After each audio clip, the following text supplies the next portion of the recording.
Hello, good morning to all. आज हम सब क्लास 10th का चैप्टर नंबर 3 जो कि है pair of linear equations in two variable करने जा रहे हैं। उससे पहले मैं आपको थोड़ी सी इंट्रोडक्शन देना चाहती हूँ इस चैप्टर से रिलेटेड कि सबसे पहले हमें पता होना चाहिए कि लीनियर इक्वेशंस क्या होती हैं। जैसे कि अगर मैं लिखती हूँ ax प्लस बी, ओके, या फिर लिखती हूँ फॉर एग्जांपल 2x प्लस 3 या 5x प्लस 6, ये हमारे पास क्या है? Linear equations in one variable. Linear equation in one variable, ठीक है जी। इसको लीनियर इसलिए बोलते हैं बिकॉज इसकी हाईएस्ट डिग्री 1 है। जैसे x है, इसकी हाईएस्ट पावर है 1, तो इसलिए हम इसको लीनियर बोलते हैं, ठीक है। वन वेरिएबल इसलिए बोल रहे हैं क्योंकि इसमें एक सिंगल वेरिएबल x यूज हो रहा है, ठीक है। अगर मैं बोलूँगी क्वाड्रेटिक इक्वेशन, जैसे कि आप सोच लो, अगर मैं बोलती हूँ क्वाड्रेटिक इक्वेशन, तो quadratic equation that means ax square plus bx plus c। Quadratic का मतलब होता है हाईएस्ट डिग्री 2। अब x की हाईएस्ट डिग्री 2 है तो इसको हम बोलेंगे क्वाड्रेटिक इक्वेशन, ठीक है। अब जो हमारा टॉपिक चल रहा है वो है linear equation in two variable, ठीक है। Linear equation in two variables.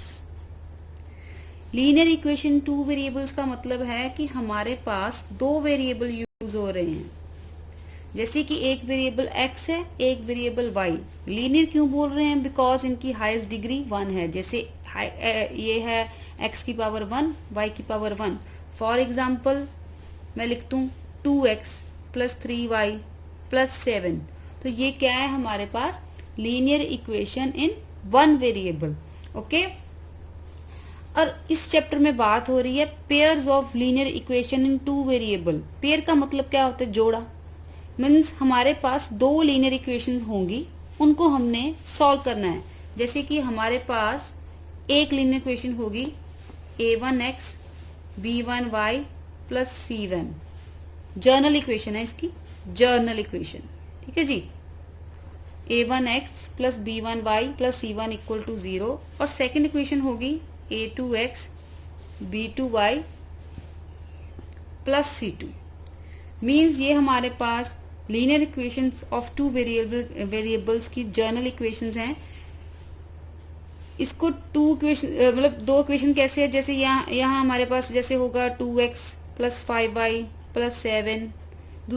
दूसरी होगी जैसे 3x plus 2y plus 6 equal to 0।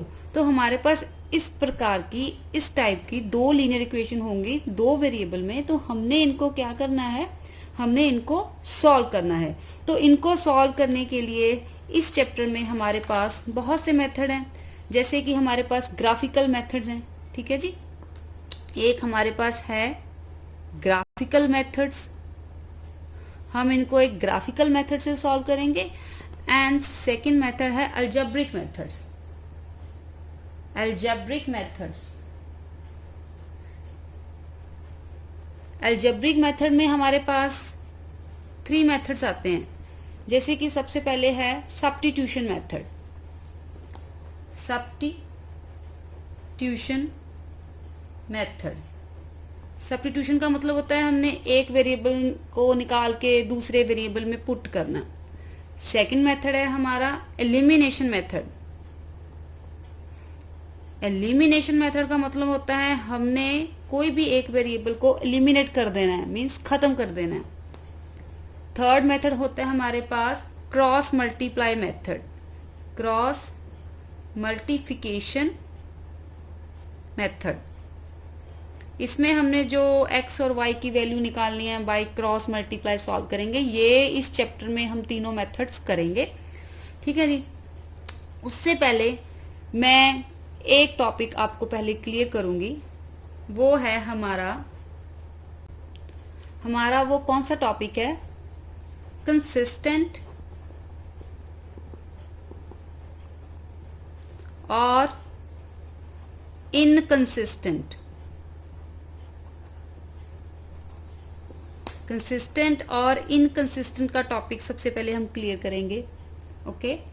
अब कंसिस्टेंट और इनकंसिस्टेंट में हमारे पास क्या है, हमारे पास जैसे इन्होंने दो दो लीनियर इक्वेशन दी होंगी, जैसे कि a1x plus b1y plus c1 equal to 0 general equation, and second होगी a2x b2y plus c2 equal to 0। ये हमारे पास फर्स्ट इक्वेशन होगी, ये हमारे पास सेकेंड इक्वेशन होगी। तो हमने क्या करना है, सबसे पहले हमने a1 बाई a2 निकालना है, फिर b1 बाई b2 निकालना है और c1 बाई c2, तीनों की वैल्यू हमने निकाल के रख लेनी है। तो हमारे पास आपने जो कंडीशंस हैं वो ऐसे याद रखनी है, अगर हमारे पास a1 divide by a2 does not equal to b1 divide by b2 हो, फर्स्ट कंडीशन ये है। सेकंड है a1 divide by a2 equal to b1 divide by b2 does not equal to c1 divide by c2। Third condition है a1 divide by a2 and equal to b1 divide by b2 equal to c1 divide by c2। जब हम in equation को solve करेंगे तो इस प्रकार हमारी तीन इक्वेशंस बनेंगी। कभी ऐसा होगा कि a1 by a2 not equal to b1 by b2 होगा, कभी तीनों इक्वल होंगे, कभी ऐसा होगा पहले दो इक्वल होंगे, जो हमारा थर्ड वन है वो इक्वल नहीं होगा। तो हमने क्या करना है, हमने याद रखना है किस टाइप की इक्वेशन है। अगर हमारे पास पहले दो इक्वल नहीं है, means a1 by a2 does not equal to b1 by b2 है, तो आपने ये लर्न करना है इट इज कंसिस्टेंट। मीन्स अगर पहले दो बराबर नहीं आ रहे तो वो हमेशा कंसिस्टेंट सोल्यूशन होगा। ठीक है, इसका दूसरा नाम क्या है, या आप कह सकते हो it has unique solution. Unique solution का मतलब एक इनका एक सिंगल सोल्यूशन होगा, या आप कह सकते हो it has intersecting lines. Intersecting lines आपने तीनों तरीके से ये याद रखना है। अगर ये पहले दो इक्वल नहीं है, या तो वो कंसिस्टेंट है, कंसिस्टेंट को हम ऐसे भी बोल सकते हैं कि यूनिक सोल्यूशन है, या हम इनको बोल सकते हैं इंटरसेक्टिंग लाइन। ठीक है, अगर हमारे पास तीनों इक्वल आ जाएं या पहले दो इक्वल हो, सेकंड इक्वल नहीं है, तो ये कौन सा होता है, इट इज इनकंसिस्टेंट।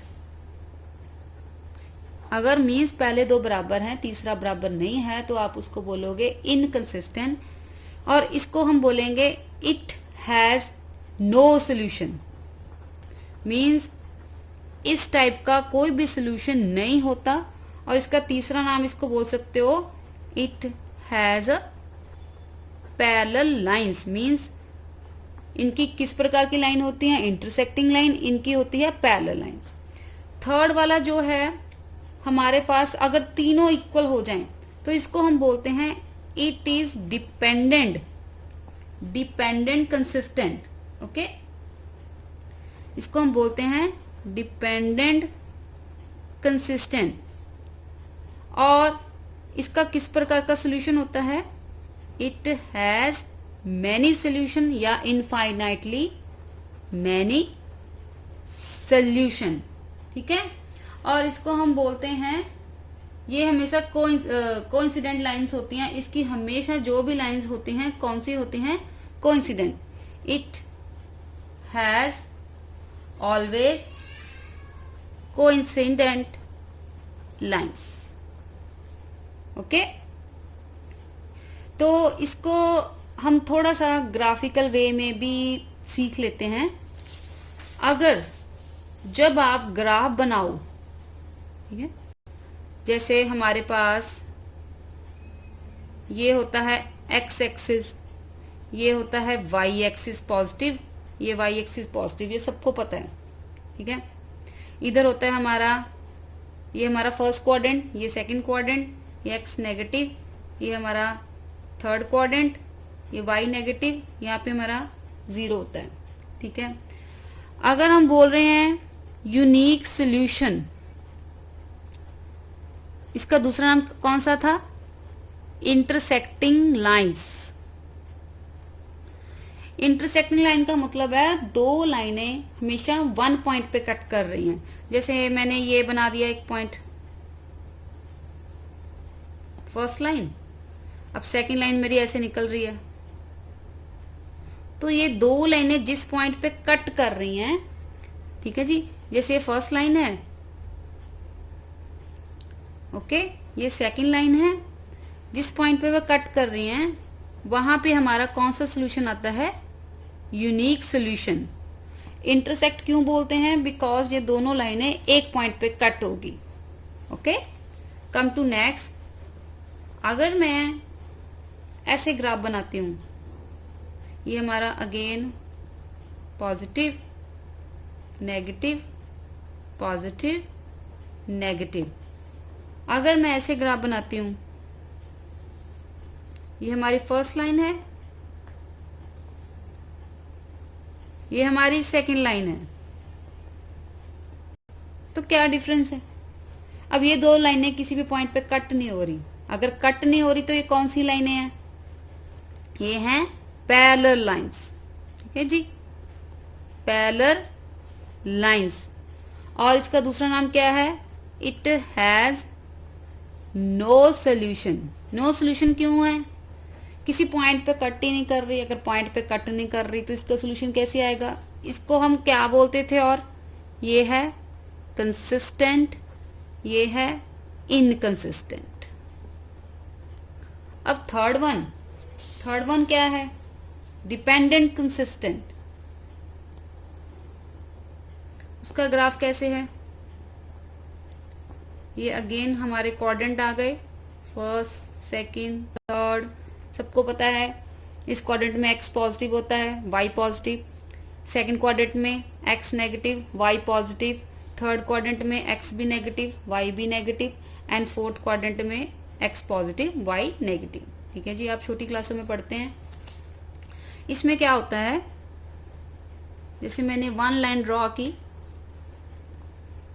तो वन लाइन पे ही सारे पॉइंट्स मैच हो जाते हैं। Means first line and second line